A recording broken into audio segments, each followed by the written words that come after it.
Hello everyone, this is 𝗵𝗂𝗄𝗧 and welcome to Legacy Links. This series is about bridging eras. Each episode links a historical figure from Luxembourg's past to someone working in the same field today. Together, they reveal how legacy, identity, and place continue to shape who we are and who we are becoming. Hello everyone, welcome to this week's episode of 𝗵𝗂𝗄𝗧 and today we are interviewing Darren ROBINSON, who is the president of British-Luxembourg Society. And the relationship between Luxembourg and the UK has always been one of mutual respect, cultural connection and shared history. From royal ties to wartime alliances and modern diplomacy, the two nations have long stood in close partnership while maintaining their distinct identities.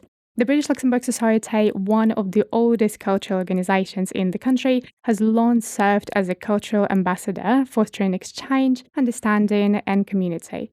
A year ago, 𝗵𝗂𝗄𝗧 partnered with the Society to highlight just how deeply interwoven the two countries are, both historically and today. Through stories, content, and now podcast conversations, this collaboration celebrates our common ground while respecting our individuality. Darren ROBINSON, president of the Society, continues this mission in the present day, building bridges through culture and dialogue. His voice brings both personal experience and institutional knowledge to the ongoing story of friendship between Luxembourg and the UK. Okay, hello Darren. Thank you for being here. Thank you for coming and making the time. Let's maybe begin with the question about how close Luxembourg and the UK are. They have a deep-rooted history and a very long one, ranging from royal ties to post-war diplomacy. And as the president of the British-Luxembourg Society, you carry that legacy forward in today's context. What does this role mean to you personally, and how do you see it evolving in the future?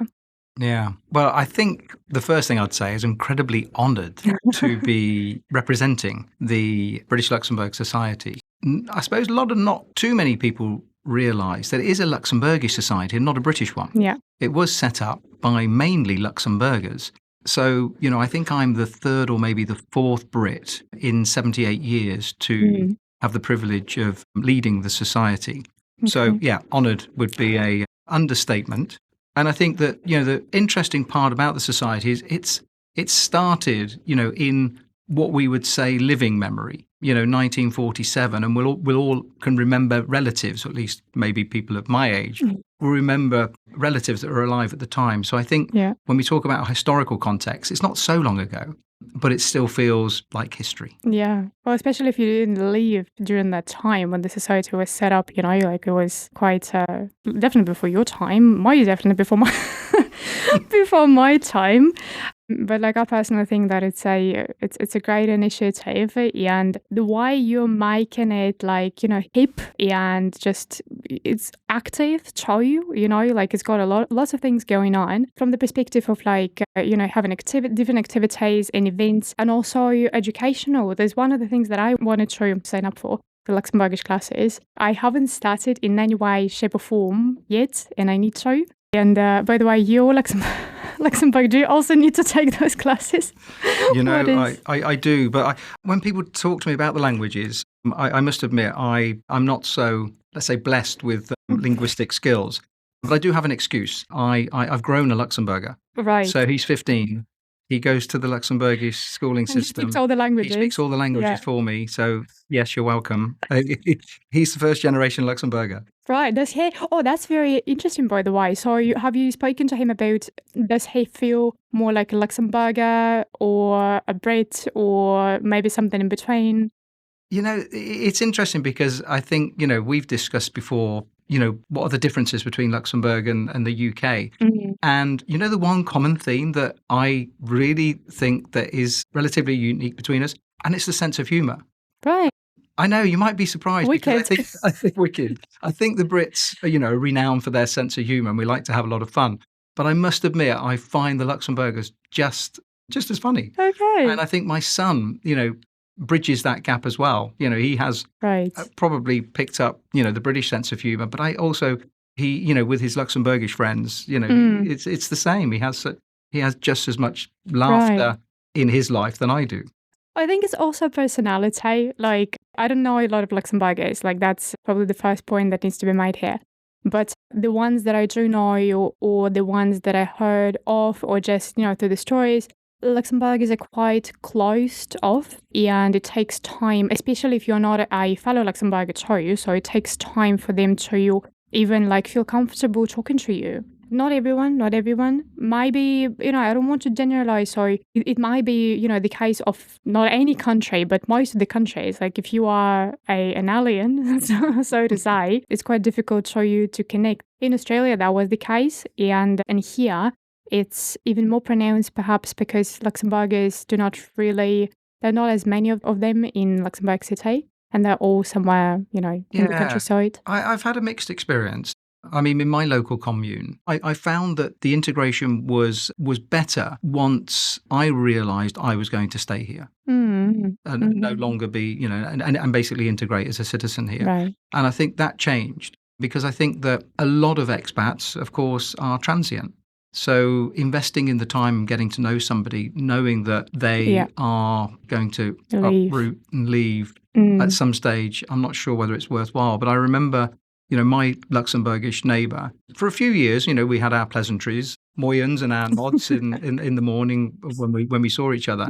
But it wasn't until he heard my son speak Luxembourgish and he peered over the hedge and said, he speaks Luxembourgish. And I said, he goes to the local school. And he said, I went to that local school. And from then on, we've been friends. Right. I've been living now in that commune for 15 years and, got to know the local community. But it is also quite an international community now as well.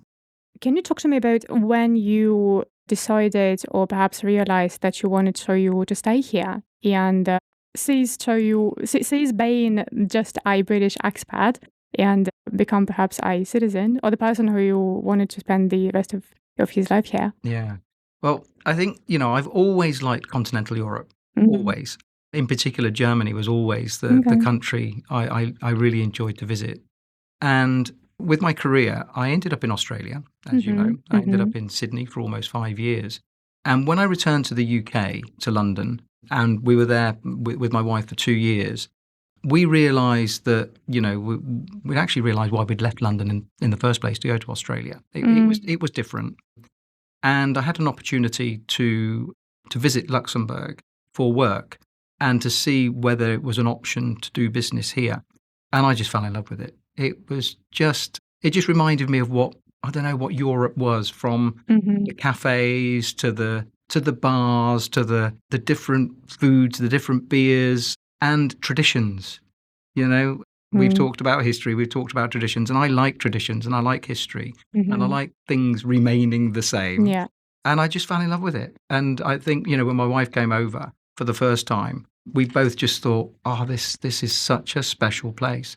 And then, of course, having our son here, that just, we realised then, first generation Luxembourger, I hope in, hundreds of years' time, when they look back at the family tree and they look back and they say, that was great granddad arrived from the UK and established a presence here, and that's where all the Luxembourgish roots came from. Right. You pretty much opened the door, at least for him. And this is what I say, like, I don't know if it's a great experience being a kid here, but in terms of them knowing all the languages, the most widely spoken perhaps languages in Europe, it's amazing. You literally have all the opportunities in the world. What I know though is that a lot of Luxembourgers apparently they come back once they've gone like somewhere. It might be overseas, it might be like somewhere in Europe. They've done their studies. Maybe they've even worked, but then they tend to come back. Do you know anything about that? I'm not 100% sure about whether there is an appetite to return, because it's really only been the last, I think, 20, 30 years that you've seen a sort of generation studying, let's say, internationally. And, I've come across students when I've visited events in the Luxembourg Embassy in London, and those in their 20s, I must admit, don't have the appetite to come back. But I think that in your 20s, London's a very exciting place. Yep. It really is. But when you get into your 30s and 40s, I think I think Luxembourg will be calling them back. Yeah. I've never lived in London, but I've visited plenty of times, and I do agree. It's a great place to visit. But living there, I just, first thing that I can think of is commute. It's it's pretty hectic, and the older you get, you just want pace and public transport that is free. Yeah, I mean, it's an interesting point though, because the commute in the UK has always been dreadful. But of course, it's not been getting any easier for the 𝗵𝗠𝗔𝗍 in Luxembourg. So, there's thousands of people coming over the border every day, and our working from home policies are restricted. So, that is becoming challenging. They're catching up with London. Yeah. Unfortunately. I have all my colleagues, as you know, what I've told you, they're all French, the 99% of them are French. And all of them, without exception, are cross-border workers coming from the Metz region. It takes them, it depends, between an hour, 15 minutes, an hour and 45 minutes, which is a lot. This is what you would spend, the amount of time you would spend on commute in, big cities, easily. And we should always be thinking about, when we are asking ourselves what the negative parts of Luxembourg are, is what we're comparing it to. Because if you haven't been out of the country for some time, you forget, for example, one of the things is, real estate here is expensive compared to where? Because if you go to Dublin, a like-for-like, let's say, financial jurisdiction, it's more expensive. Yeah. And people forget that, prices have really risen here. So have salaries have risen here. Yep. And if you went to the UK, the cost of living is increased. Salaries have not kept up with inflation in the UK. So you're better off here, surprisingly, and not so many people recognise it. Yeah, this is exactly what I heard. And compared to London, I was just having this conversation with someone that I know living in London. And I was like, how much do you pay? What is your rent on a monthly basis? It was, I can't remember what it was. It was about £1,500 or something like that for a duplex. And I was like, this is cheap. And they were like, well, do you know what my salary is, though? Exactly. Which is 2.5K. So you've spent how many years in Luxembourg? 20? Almost, it's 19 years. 19 years. Yeah. You do go back to the UK quite often. Have you shifted sort of your own view of yourself being the British person living abroad, and really now perhaps even identifying more with this place where you live, which is Luxembourg, and also your view of your fellow British people who live in the UK and have never left? Yeah, well, I mean, let's face it, I've spent more of my adult life in Luxembourg than any other country now, including the UK. And I think that, as I mentioned earlier, I've always loved Europe, continental Europe. And, I do see myself as European. Okay. Yeah, and I think a lot of the Brits do that are here. I mean, I first arrived in 2004. Right. And I commuted, believe it or not, each week from London. Oh, what? Yeah, wow. I was city to Luxembourg. When the airport in Luxembourg was nothing like what it is today. And anybody that remembers, what it was like over 20 years ago would be smiling listening to this, because it was such a different airport. It's smaller, way smaller. Wow. Yeah. You would not believe the airport, what it was. So, I commuted once a week for 2 years.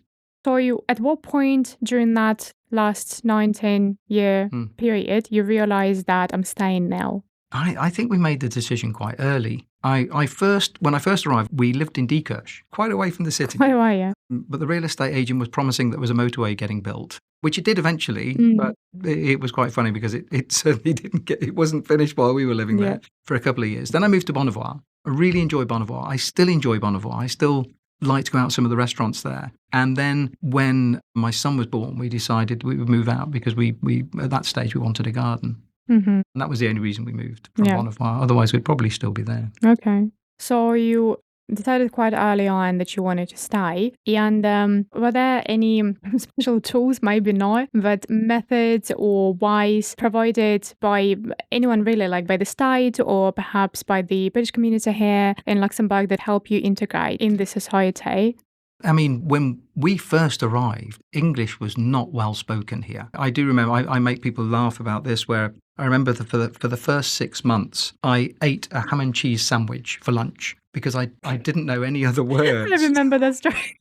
And I thought, I've got to learn some French here. I can't survive on ham and cheese. But how rapid the advance of English has certainly in the last 5 to 10 years come. So, websites like the 𝗁𝗂𝗅, English didn't exist on it. Any document that we received from the commune, there was no English. But now it's everywhere. Yeah. The country, the communes, they've done a fabulous job of providing what is now certainly in most of the built-up areas in Luxembourg, certainly Luxembourg City, the lingua franca. And I think that, they've done a tremendous job of helping not only myself being native English with limited linguistic skills, but also those nationalities whose second language is English. And that's helped them as well. Right. But I think I'm a good example of somebody that hasn't learned languages. Managed to survive. And I've survived and, done well, setting up businesses, working in historic societies, chambers of commerce and what have you. But again, I think this is because of how open the community is here. Okay. That it's not closed off just because I haven't learnt the language. It's not been closed off at all. And, I think that whether it's the commune or whether it's the city, whoever I'm having to deal with, there's a wonderful accommodation. Would you say that in your social circle, people who you probably do not necessarily call friends but still interact with on a regular basis, would you say that they are locals? And now probably I would like to make the distinction between locals being Luxembourgish people and then locals being people who, moved here maybe a long time ago and just decided to stay here. Or is that someone else, like expats who come here for like a couple of years and then leave? Yeah, I rarely have anybody that's left. Maybe one or two, but, out of 20 years, that's not so many. And they moved to Spain. Okay. No, not so far away. Yeah. But I think whether they're Luxembourgers, whether they're any nationality, they've stayed here. So, okay. Yeah. It's a mix, isn't it? Because I think that, if I just look at the society, the British-Luxembourg Society, almost 600 members. A third of them are Luxembourgers. When I define a Luxembourger, I define somebody that was born in the country. Okay. Yeah. That's my definition of a Luxembourger. Because we do have a lot of Luxembourgers, of course, that carry the passport and the nationality. And that's not to suggest they're not Luxembourgers. But I do make a distinction because then I have what I would say a third of the membership are British, and many of them with a Luxembourgish nationality. And then another third that are from I think about 35 different other nationalities. And the reason why they've been interested in the society, one of the main reasons they probably studied in the UK in a previous life, or they've worked there, or maybe their children are studying there, or they just have an interest in some of the activities that we do. Yeah. Or another one that I recently heard was that is the language that we understand the most. Amongst all the language, it might not be, the native language of the people that can be interested in the society, but it's, the language that, they understand the most amongst all of the non-native languages that they speak. And what is interesting is when the society started in 1947, all of the political sector, the business sector, and the academic sector learnt their English through the society. That was where we used to hold English lessons. Okay. So in the late 40s, early 50s, politicians and the education sector and those people in business learnt English through the society. What is interesting today is we have Luxembourgish on our curriculum. So we have 80 students. Really? And the 80 students we have, we're an ASBL, so it's all of the things that we do are all at cost. And out of the 80 students, we have Luxembourgish lessons. That's the most popular. Then we have also art classes, and we also have English literature. Right. Yeah. So they're the three classes that we hold from beginner to advanced. Yeah, and not all of them are in person. You can also do online. Yes. Definitely Luxembourgish. Luxembourgish is online. Online. Yeah. Okay. The art ones would be a little bit difficult. Yeah, you have to. I'm sure it's possible. Have to be present. Yeah. I remember at the last year's summer reception at the British Ambassador's residence, there was an exhibition, effectively, of all the... Yeah, we had the art that the students had created. Now, some of it were really good. Yeah. But I remember the teacher did say they are the advanced class. Yeah, because I was thinking, one day I'd like to join one of the classes. And I thought, there's no way I can join. Look at this art, is amazing. Yeah, they started as beginners, a decade ago. Okay. So, they progressed. So, and this year again, on the 26th of June, we will have again with the new ambassador at her residence on the 26th of June. And we will have our art exhibition there. Yeah. Yeah, that's amazing. Like this time I will definitely need to secure my ticket way in advance because last year you had to squeeze me in. But yeah, the society has been like quite instrumental in all this, building the connections between the two countries, or yes, like you said, introducing the culture of the UK to Luxembourg and vice versa. Like I believe we have quite an active embassy, Luxembourgish embassy in the UK, in London, which, by the way, served as a residence of Grand Duchess Charlotte during the Second World War. Yeah, apparently the bed that she stayed in is still there at the residence. Oh, wow, it just stays there? It just stays there. Okay. I don't think people sleep in it anymore. Yeah, that but would be. It is there. Yeah. Okay, interesting. Yeah. Have you been, well, obviously, you've been at in the building itself. Yeah. Okay. Yeah, there's a few things. We have an event actually on the 20th of May at the Luxembourg Embassy. This is with the British Chamber of Commerce and also the Business Club United Kingdom Luxembourg. This is the one that's powered by the Chamber of Commerce here and also the Luxembourg Embassy. So I do get involved in a few other British associations. Yeah. So they also help. Obviously, the embassy helps with the establishment of the business connections, I believe, between. I think both. It's really wonderful at the moment because we've got both embassies, the British Embassy here and the Luxembourg Embassy in London. They're all on the same page, and that is to exchange whether it's business from the UK coming to Luxembourg or from business in Luxembourg going to the UK. So we're all trying to achieve the same goal. No, that's amazing. And even like I like to say that despite the fact that people do move from their roles, just as 𝗨𝗏𝗄𝗆, now I probably can say that she was the previous ambassador. Yes. She moved on because her time came to there is always close. A limit. Every expat. It's not a job I think I would like. They have, you have a limited shelf life, and you then move to different countries or different roles. Yeah, but what I was going to say was that despite the fact that people move, I like saying the fact that people that are left in the support roles, maybe on both sides, like in both camps, they still maintain the same values, and there's this continuity and kind of the torch is being passed without damage being done, at least in in the context of the cultural exchange and cultural enlightenment, perhaps. So, what the event in May is going to be about at the embassy? Yeah, the one in the Luxembourg Embassy, that one is about attracting asset managers to Luxembourg. And we've got a couple of the British banks that are based in Luxembourg, HSBC and RBS International.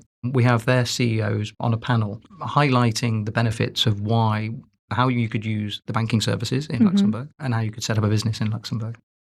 I was thinking of taking you back to the times of the Second World War, speaking specifically about Grand Duchess Charlotte and Prince Felix, her husband, how they were in exile in London for a number of years.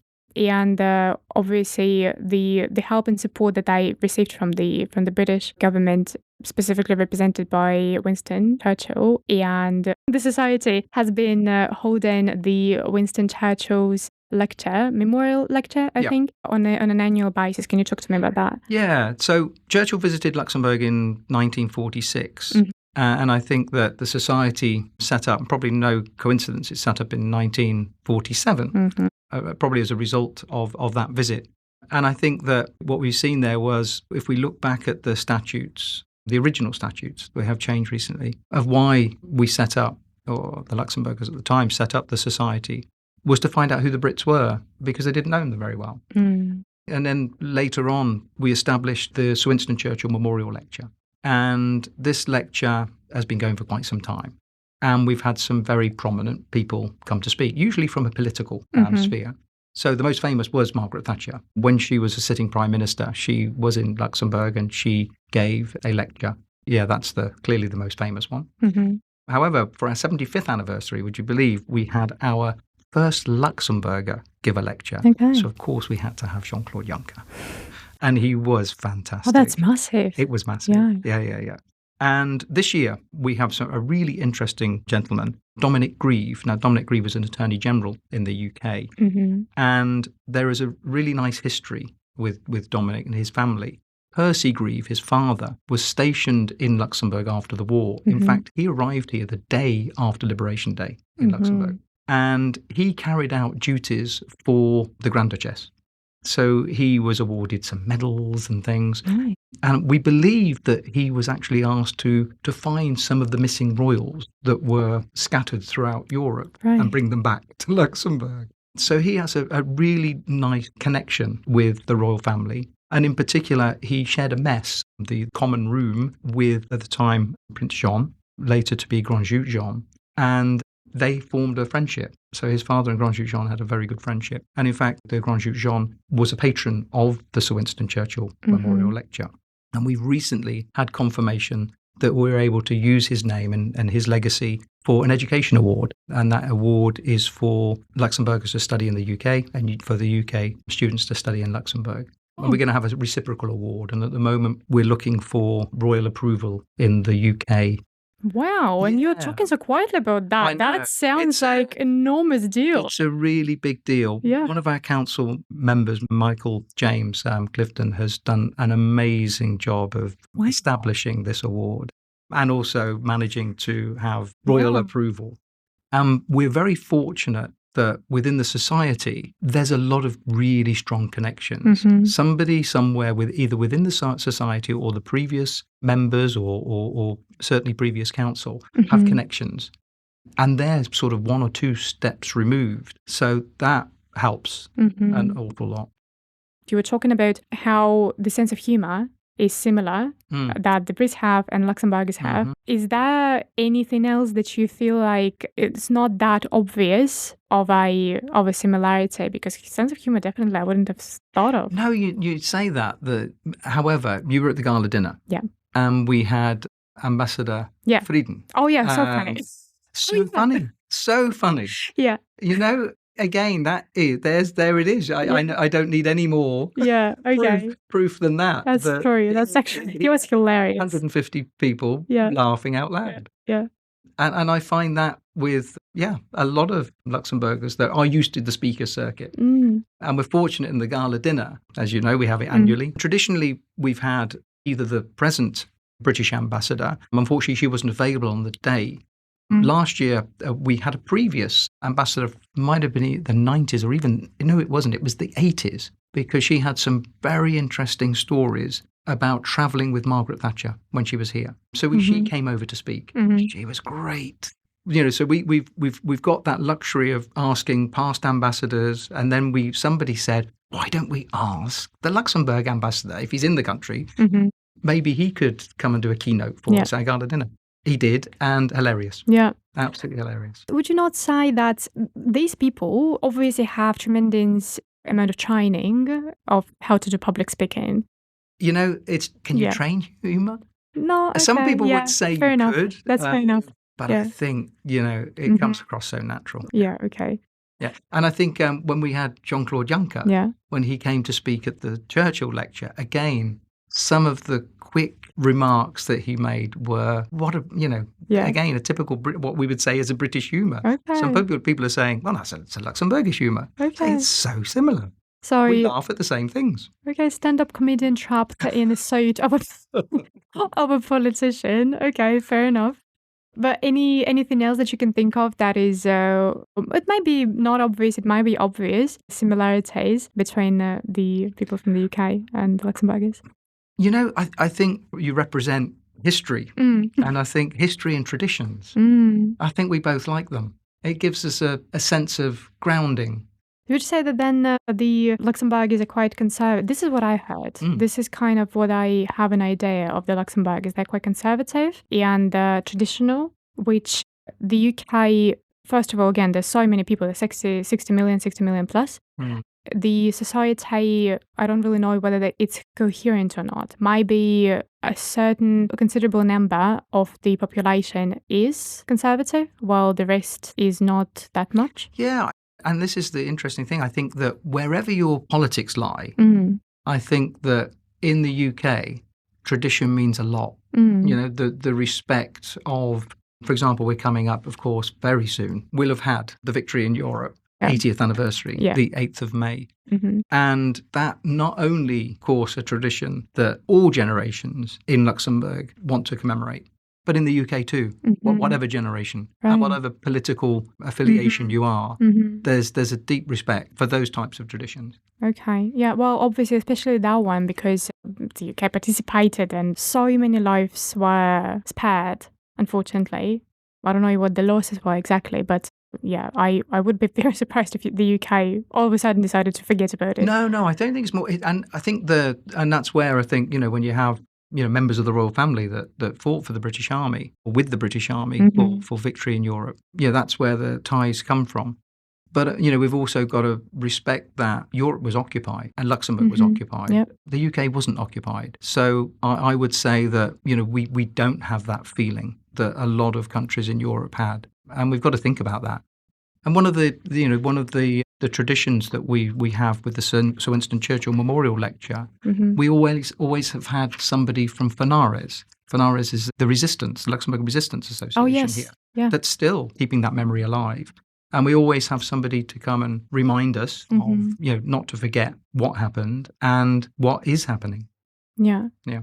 It's an interesting example to you think about how the shared history between Europe and the UK, which is, the UK is still part of Europe, no matter the, Geographically. Geographically, yes, of course. Like, you do have a strait, but it's just what? Like, how much time does it take? 30 minutes from Calais to, what's the name of the British city? Voilà.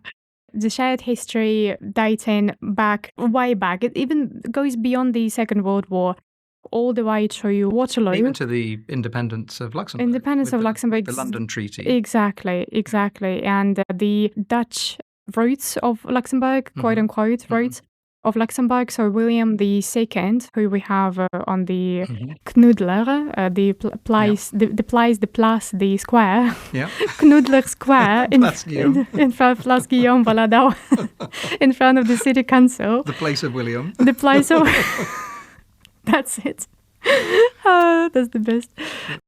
But the William II of the Netherlands, who later became the king of the Netherlands and the Duke of Luxembourg, also Limburg, he used to fight in the Battle of Waterloo, and he was mentored by the Duke of Wellington. And but even beyond that, what I wanted to say was that everything that we've discussed so far about the impact that the society creates goes beyond diplomacy. Although you do work quite closely with the Chamber of Commerce, so this is the business aspect of the relationship that is being represented. And I think it's important that some people, because I'm actually the longest serving council member for the British Chamber, so sometimes it gets a bit confusing. Yes. And I think it's, for me it's not confusing, for others it might be. And of course, the Chamber is purely business related, and the society is culture related. If you wanted to put it in really simple terms. Yeah. But it's what I wanted to say was that you really represent like the three wiles of the three wiles supporting the relationship from the British side, the relationship between Luxembourg and the UK, because the Chamber represents as I said, the business aspect of that society, the cultural, and the embassy is diplomatic, political, perhaps to an extent, to kind of get away from that. It's great to say that it's all kind of, creates this orchestra almost, and it works so coherently. It does sometimes, creates a bit of a confusion if you are not that familiar with the three of those, but I feel like it's important to know that they are interconnected, and they do work to achieve, I guess, the same goals, which is having the stable relationship with Luxembourg. And perhaps we can wrap up with talking about the younger generation. How do you think? Where do you see this whole relationship going? I think we have gone to some lengths, but and it is interesting because we are multi-generational. Absolutely. So I remember last year we had one of our council members, 𝗟𝘂𝘅𝗀𝗆. He's quite well known in Luxembourg. Yeah, he is. And Sam was 18, and he became a council member of the society. And the only reason he couldn't stand for election this year is because his studies. Okay. Anyway, and in fact, on the night that he was named council member last year, I remember him saying, "I've got to go home. I've got a maths test tomorrow." Aww. So it just goes to show that we are also able to attract a younger population. Of course, and then we have, a council member, Jackie Spence. Jackie is the vice president and head of our events committee, and Jackie's in her 80s. And I must admit, she's probably the most active council member. So we have a huge range, generational. But it is right. We sometimes have forgotten to include the younger generation. And that's maybe where the educational award is going to help. We've also established a relationship with the university alumni as well, which members can receive some discounts with the membership, although the membership is really not so much. Remember, we're an ASBL, so we don't make any profits. So we're reaching out to those different audiences, and as a result, I think we maybe will be doing some co-hosting of events for a younger population. Yeah, I think that is a great plan, because I also think that there is a lot of potential to attract young people who work here. I want to perhaps note that the young people need to have a certain interest in the culture in general. And I think the one thing is one of our members who recently joined is the president of the Luxembourg Student Association in the UK. Oh. And he's very keen, Noah, to do some activities with us as well. So we're exploring some ideas there for when those students in the UK, when they eventually come back to Luxembourg, it's most likely that they'd want to come and join the activities of the society. Yeah, okay. Cool. Well, I think we're done with all the questions. Thanks again for coming. I think it's been a very interesting conversation. I don't know for you, but for me it was extremely interesting. It's always a pleasure to have a conversation with you, Darren. Last bonus question. Tea or crémant? Crémant. Of course. Okay. Cool. Thanks a lot, everyone, for being with us today. And all the links related to the society, Darren himself personally, are going to be in the description of the episode. Thanks again for being with us today, and have a good one. Thank you for having me.